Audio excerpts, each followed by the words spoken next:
안녕하십니까. 스텝 산사입니다. 오늘은 중국 주식에 대해서 이야기를 또 드리려고 하는데요. 최근에 중국 시장이 바닥을 다지고 다시 상승세로 전환이 됐습니다.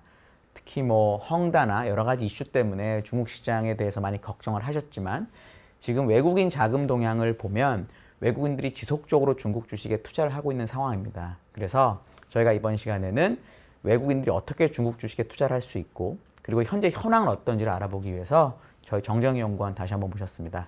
안녕하세요. 네, 안녕하십니까.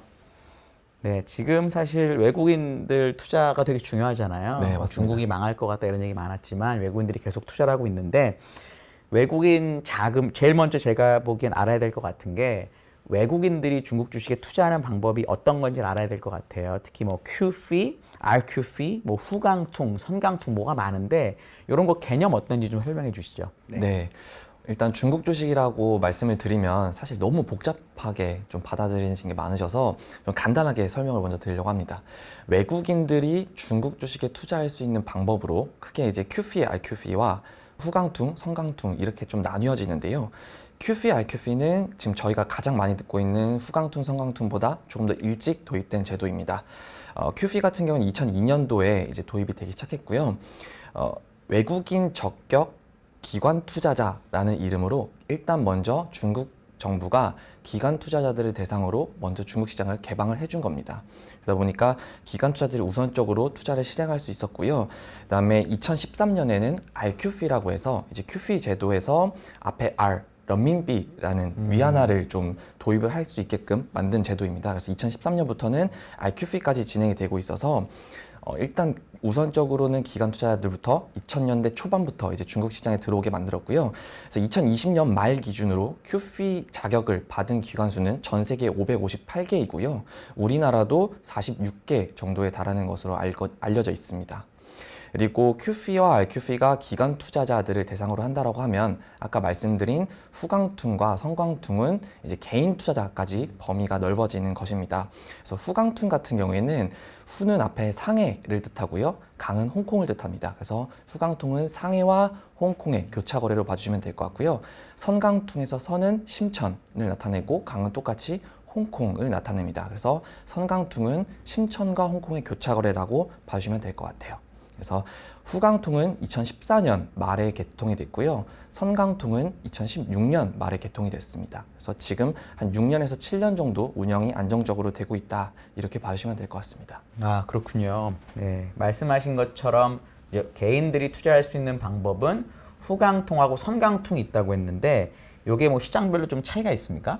네, 방금 말씀드린 것처럼 후강통은 이제 상해에 상장되어 있는 주식들 위주로 거래가 가능하고요. 네. 선강통은 말씀드린 것처럼 심천에 상장된 주식들이 거래가 가능합니다. 그래서 개통된 건 사실 후강통이 선강통보다 아까 말씀드린 것처럼 조금 2년 정도 이르긴 한데요. 2020년부터 선강통으로 자금이 들어가는 속도가 후강통보다 훨씬 더 빨라졌습니다. 이건 제가 봤을 때는 양 시장의 업종 차이인 것 같은데요. 상해는 주로 전통 우량주, 금융이나 소비 위주로 좀 업종 비중이 크게 되어 있고요. 그에 반해 심천 같은 경우에는 테크라던가 바이오 등과 같이 중국 정부가 신흥 전략 산업으로 밀어붙이는 산업들이 많이 몰려져 있습니다. 특히나 2019년에 아마 많이 기억하시겠지만 전 트럼프 미국 대통령 시대부터 이제 미국과 중국 간의 기술 패권 경쟁이 좀 심화가 됐는데 그때부터 중국 내부적으로도 기술 국산화 모멘텀이 굉장히 강화가 됐고요. 그러면서 상해보다는 심천 쪽으로 외국인 자금이 쏠리는 경향이 좀 있었습니다. 특히나 중국의 이제 중국판 나스닥이라고 불리는 창업판 즉 차이넥스트라고 얘기가 많이 나오죠. 그거 역시도 지금 심천 거래소에서 지금 운영이 되고 있는 주식 거래 보드이기 때문에 그쪽으로 자금이 좀 많이 쏠리고 있는 상황이다라고 말씀드릴 수 있습니다. 그렇군요. 후강통은 상해고 선강통은 심천인데 후강통 같은 경우에는 선강통보다 먼저 생기긴 했지만 업종의 구성이 전통 산업이고 반면에 심천은 그래도 조금 더 새로운 산업이 많기 때문에 늦게 생겼지만 최근에는 선강통으로 더 많이 자금이 유입되고 있다 이렇게 이해할 수 있겠군요. 저희가. 네, 맞습니다. 네, 알겠습니다. 세 번째로 저희가 좀 이야기하고 싶은 거는 최근에 헝다도 어렵고 여러 가지 규제가 있어서 외국인들이 막 무서워할 것 같은데 뭐 들리는 데이터로만 보면 뭐 외국인들이 뭐 돈을 넣는다는 얘기도 있잖아요. 네. 특히나 요즘 환율을 보면 위안화 환율이 매일매일 뭐랄까 절상이 되고 있어서 이거는 결국 돈이 들어온다는 뜻인데 최근에 외국인 자금 흐름이 어떤지를 좀 말씀해 주시죠. 네. 특히나 이제 이 후성강통 채널이 개통이 되고 나서 중국 주식에 대한 외국인들의 투자 관심이 굉장히 높아진 상황입니다. 그래서 채널이 개통된 이후로 현재까지 누적 순매수 자금을 보면 1.5조 위안 정도인데요. 이게 우리나라 돈으로 바꾸면 한 280조 원 정도에 달합니다. 그리고 올해 같은 경우에 특히 각종 우려에도 불구하고 전체 순유입 규모가 한 3,140억 위안, 우리나라 돈으로 한 60조 정도가 들어왔고요. 그래서 2015년부터 이제 연간으로 순유입 규모를 따진다 하더라도 올해 벌써 두 번째로 높은 수준입니다. 2019년이 가장 많은 3,520억 위안 정도였는데 이보다 아직 연말이 다 끝나지도 않았는데 벌써 두 번째 높은 수준까지 올라왔기 때문에 저는 올해 이런 신고점을 다시 경신할 수 있지 않을까라고 생각을 하고 있고요. 후강통이랑 성강통을 좀 나눠서 말씀드리면 상위 쪽으로 들어가는 후강통은 채널 개통 이래 7,520억 위안, 올해는 한 1,300억 위안 정도 들어왔고요. 신천 쪽, 성강통 쪽으로는 개통 이래 7,640억 위안, 그리고 올해는 한 1,807억 위안 정도가 들어왔습니다. 말씀드린 것처럼 상해보다 심천 쪽으로 조금 더 많이 들어가는 경향이 좀 있었습니다. 그렇군요. 지금 말씀하신 숫자를 보면 역대 최고가 3,500억 위안 정도 됐는데 올해 지금까지가 3,100억 위안이 들어간 건가요? 그러면은 이제 이 추세로 가면은 올해 지금 뭐랄까 역대 최고치 이상을 경신할 것 같은데 사실 중국 관련된 규제가 생긴 거는 사실 7월 초 아니었나요? 네, 맞습니다. 그때부터 규제가 생겼는데 그럼에도 불구하고 지금 유입 속도가 줄거나 그러진 않았다는 거죠. 그 이후에도. 네, 맞습니다. 그렇군요. 그러니까 사실 외국인들이 보기에는 뭐 여러 가지 뉴스 관련된 노이즈가 있음에도 불구하고 계속적으로 지금 돈이 들어오고 주식을 사고 있다 또는 뭐 돈이 들어와서 뭔가를 하고 있다 이렇게 저희가 이해를 해도 되는 거겠죠? 네, 맞습니다. 그렇군요.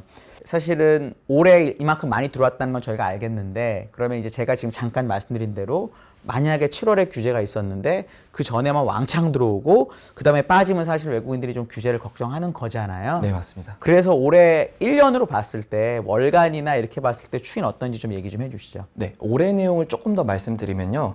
사실 6, 7월에 아까 말씀 주신 것처럼 규제 내용이 조금 있었기 때문에 순유입 강도가 약해지긴 했습니다. 1월에서 5월까지 많이 들어오다가 6, 7월에 좀 줄어들긴 했지만 사람들이 이때 좀 오해했던 부분이 그렇다고 해서 자금이 순 유출됐느냐, 돈을 다 빼고 이제 중국 시장을 이탈을 했느냐라는 내용이었습니다. 하지만 실질적으로는 전혀 이탈되는 모습은 보이지 않았고요. 순유입 강도가 약해졌을 뿐 계속해서 자금이 시장으로 들어오는 모습은 지속이 됐습니다. 사실 그때는 뭐 산업의 가이드라인이라던가 아니면 제도 변경 이런 것만으로도 다 규제로 이해를 했었거든요. 그러다 보니까 사람들이 좀 움찔하는 모습은 있었지만 방금 말씀드린 것처럼 순유입 강도가 약해진 것뿐이라는 것이 저는 중요하다고 생각을 하고 있고요. 네, 8월과 9월부터는 다시 한번 반등하는 흐름을 보이고 있기 때문에 외국인들이 계속해서 중국 시장, 중국 주식에 대한 관심을 확대하고 있다라고 이해하는 것이 전 맞다라고 생각을 하고 있습니다.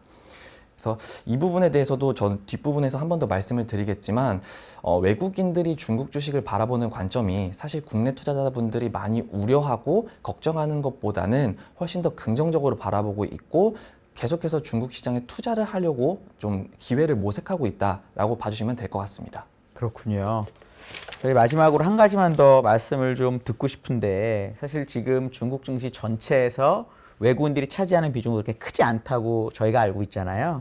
그러니까 이제 외국인 자금이 들어오는 거나 나가는 거나 또는 성격이나 이런 걸 어떻게 저희가 이해하는 게 투자에 좀 도움이 될까요? 네.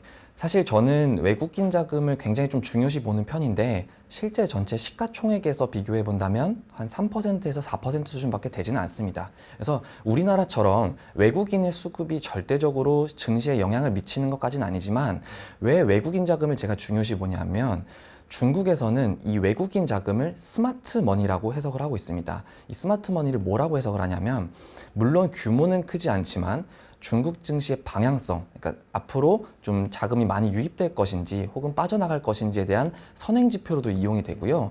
업종별 로테이션이 돌아가더라도 이 외국인 자금이 어느 방향으로 들어가는지에 대해서 굉장히 좀 주의 깊게 보고 있는 상황입니다. 그래서 저는 사실 2017년, 2018년부터 계속해서 이 데이터를 주목을 하고 있고요. 특히나 아까 뭐 환율도 말씀을 해주셨지만 지금처럼 위안화가 강세 시점에 들어온 이상 외국인들 입장에선 중국 위안화 자산이 더 매력적으로 보일 수밖에 없는 시기입니다. 그럼 이럴수록 저는 중국 증시 내부적으로 외국인 자금의 영향력이 훨씬 더 확대될 수 있다라고 생각을 하고 있고요. 특히나 중국 정부가 2019년부터 본격적으로 추진하고 있는 것이 금융시장 개방입니다. 자본시장도 최대한 빠르게 그리고 많은 범위에서 확대를 시키려고 하고 있고요. 네. 이런 관점에서 본다라고 하면 외국인들이 중국 주식에 투자할 수 있는 채널과 혹은 방법과 이런 걸 최대한 간편하게 만들려고 저는 준비 중이라고 생각을 하고 있고요. 이런 흐름이 계속된다라고 하면 앞으로 저희가 지금 3%에서 4%에 불과한 외국인 자금의 비중이 뭐 많으면 10%, 20%까지 그리고 우리나라처럼 30% 가까이도 올라갈 수 있다라고 생각을 하고 있습니다. 그럼 지금부터 계속해서 외국인 자금을 트래킹하고 어떤 방식으로 어떤 업종으로 자금이 들어가는지에 대해서 좀 명확히 볼 필요가 있다라고 저는 생각을 하고 있습니다. 네, 알겠습니다. 저희 정경연구원이 오늘 한 얘기는 이런 것 같아요. 중국이 불안하다, 뉴스가 많고 여러 가지 뭐 규제가 많고 뭐 이런 것들이 있는데 결국은 이 시장에서 제일 중요한 건 돈의 흐름이거든요. 그러니까 아무리 규제가 많고 무서워 보여도 돈 벌 것 같으면 돈이 들어오는 거고요. 반대로 아무리 뭐 시진핑이든 공산당이든 되게 편하고 좋은 말을 하더라도 돈을 못 벌 것 같으면 돈이 나가는 건데 어쨌든 올해도 역사상 최고치에 가까울 정도로 외국인의 자금이 들어오고 있고 특히나 규제 이후에도 자금이 계속 순유입되고 있다는 것은 외국인들의 관심이 높다라는 거다라는 점이고요. 제가 이제 한 가지를 더 추가해서 말씀드리면 그 외국인 투자자들이 가장 많이 보는 인덱스는 MSCI라는 인덱스가 있습니다. 물론 심천하고 다 있지만 이 MSCI 인덱스 내에서 중국이 차지하는 비중은 지금 4% 정도밖에 되지 않습니다. 중국이 전 세계 GDP에서 차지하는 비중에 비하면 되게 작거든요. 그럼 결국 이 MSCI 차이나 인덱스는 시간이 가면 갈수록 중국이 주식시장을 개방하면 개방할수록 이제 상해나 심천에 있는 본토 종목들을 더 많이 편입을 하게 될 거고요. 그러면서 결국 비중이 올라갈 가능성이 높거든요. 그러니까 그런 점도 장기적으로는 우리가 생각해야 된다라고 저는 봅니다. 이 중국 관련해서 혹시 뭐 질문이나 있으시면은 댓글 달아주시고요. 저희가 좀 모이면 답변 드리도록 하겠습니다. 감사합니다.